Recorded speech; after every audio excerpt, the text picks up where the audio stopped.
Medical college అయితే పెద్ద కథ మీ నాగర్ కర్నూలు, చాలా జోకు. 40 ఎకరాల ల్యాండ్ తీసుకున్నారు.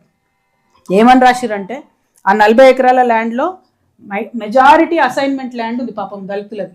దళితులంట ముందుకొచ్చి మా ప్రాంతానికి మెడికల్ కాలేజ్ కావాలి కాబట్టి మేము మీకు రాసిస్తున్నాం అని చెప్పి రాసిచ్చిరంట. అంటే 1 ఏకరు, 1.5 ఏకరు, ½ ఏకరు ఉన్నటువంటి రైతులు, అదే తమ జీవనాధారంగా బతికేటటువంటి రైతులు ముందుకొచ్చి స్వచ్ఛందంగా ఇచ్చేసిర్రు అని చెప్పి చెప్తున్నారు. కానీ అన్అఫీషియల్గా జరిగింది ఏంది మీ అందరికీ తెలుసు.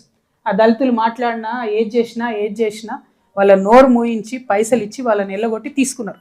మరి పెద్ద పెద్దవి చాలా ఉన్నాయి కదా. 40 ఏకర్స్ ల్యాండ్ లేదా నాగర్ కర్నూలు చుట్టుముట్టు ఉండంగా దళితుల భూమిని తీసుకుని దౌర్జన్యంగా మెడికల్ హాస్పిటల్ కట్టిరు.